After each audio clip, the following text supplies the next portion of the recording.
Hello बच्चों, let's read this question. This question says that consider the following statements regarding gymnosperm and choose the correct option. तो basically इस question में हमें तीन statements given है regarding gymnosperm और हमें बताना है कि इन तीनों स्टेटमेंट में से ऐसी कौन सी स्टेटमेंट है जो कि करेक्ट है। अब अगर इस क्वेश्चन के मैं की कॉन्सेप्ट की बात करूं तो इस क्वेश्चन का जो की कॉन्सेप्ट है वो है बच्चों gymnosperm. Let me right it over here, it is gymnosperm. Right, अब सबसे पहले तो देखो जो जिम्नोस्पर्म है बच्चों ये फर्स्ट स्पर्मेटोफाइट है। ये क्या है? These are the first spermatophyte. Spermatophyte. अब स्पर्मेटोफाइट क्या होते हैं? देखो स्पर्मेटोफाइट बच्चों ऐसे प्लांट्स होते हैं जिनके अंदर सीड प्रेजेंट होता है। So gymnosperm are the first seed bearing plants. These are the first seed bearing plants. Right, साथ ही साथ देखो जिम्नोस्पर्म में बच्चों जो जिम्नो वर्ड है इसका क्या मतलब होता है? इसका मतलब होता है नेकेड।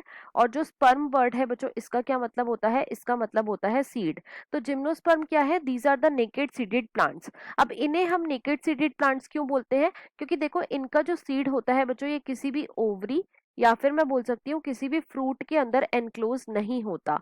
राइट, तो इनका सीड बेसिकली प्रेजेंट कहाँ होता है? तो बच्चों इनका सीड प्रेजेंट होता है बिहाइंड द लीफ। ये कहाँ पे प्रेजेंट होता है? बिहाइंड द लीफ प्रेजेंट होता है। अब एक एक करके अपनी तीनों स्टेटमेंट्स चेक करते हैं। तो देखो स्टेटमेंट ए में बच्चों हमें क्या गिवन है? इसमें हमें गिवन है इन gymnosperm the male and female gametophytes have an independent existence. तो देखो ये स्टेटमेंट हमारी फॉल्स है। क्यों? क्योंकि जिम्नोस्पर्म में बच्चों जो गेमेटोफाइट होता है, अब सबसे पहले तो गेमेटोफाइट होता क्या है? तो देखो गेमेटोफाइट प्लांट की लाइफ साइकिल का वो फेज होता है जिसके अंदर गैमीट्स फॉर्म होते हैं। राइट, अब ये गैमीट्स कैसे होते हैं? तो ये होते हैं बच्चों हैप्लॉइड। और जो गेमेटोफाइट होता है ये भी कैसा होता है? ये भी होता है बच्चों हैप्लॉइड।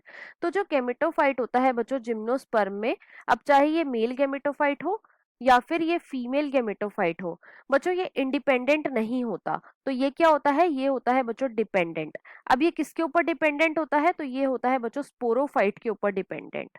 ये किस पे डिपेंडेंट होता है? स्पोरोफाइट पे डिपेंडेंट होता है। अब स्पोरोफाइट क्या होता है? तो स्पोरोफाइट प्लांट की लाइफ साइकिल का वो फेज होता है जिसके अंदर स्पोर्स फॉर्म होते हैं। और ये जो स्पोर्स होते हैं ये कैसे होते हैं? ये होते हैं बच्चों हैप्लॉइड। लेकिन जो स्पोरोफाइट होता है ये कैसा होता है? It is basically diploid. तो स्टेटमेंट ए में हमें गिवन है कि जिम्नोस्पर्म में जो मेल और फीमेल गेमेटोफाइट होता है उसकी इंडिपेंडेंट एक्सिस्टेंस होती है। तो बच्चों ये फॉल्स हो गई। क्यों? क्योंकि जो मेल और फीमेल गेमेटोफाइट है ये डिपेंडेंट है स्पोरोफाइट के ऊपर। राइट, तो स्टेटमेंट ए जो है ये बच्चों हमारी फॉल्स है।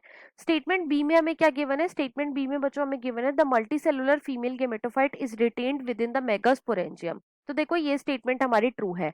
जो फीमेल गेमेटोफाइट होता है बच्चों जिम्नोस्पर्म में ये कैसा होता है? It is basically multi cellular. और साथ ही साथ बच्चों क्योंकि ये डिपेंडेंट होता है स्पोरोफाइट पे, तो ये कहाँ पे प्रेजेंट होता है? It is present with in the megasporangium. Right, तो स्टेटमेंट बी जो है ये हमारी ट्रू है। स्टेटमेंट सी में हमें क्या गिवन है? इसके अंदर बच्चों हमें गिवन है ऑल जिम्नोस्पर्म आर हेटेरोस्पोरस। तो देखो ये स्टेटमेंट भी हमारी बिल्कुल ट्रू है। जितने भी जिम्नोस्पर्म होते हैं बच्चों इसके अंदर मेनली दो टाइप के स्पोर्स हमें देखने को मिलते हैं। कौन कौन से? एक तो होता है बच्चों माइक्रोस्पोर और दूसरा होता है बच्चों मेगास्पोर।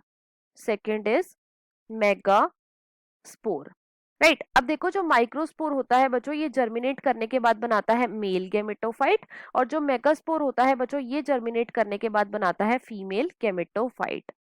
राइट, तो यहाँ पे जो सी स्टेटमेंट है ये भी बिल्कुल करेक्ट गिवन है। तो क्वेश्चन में हमारी ए स्टेटमेंट जो है ये बिल्कुल फॉल्स है और जो बी और सी है ये बच्चों ट्रू है। तो इसके अकॉर्डिंग जो हमारा मोस्ट अप्रोप्रिएट आंसर हो जाएगा वो है option number fourth, that is B and C statement are true but A is false. So the final answer of this question is option number 4। I hope you understood it well. Best of luck.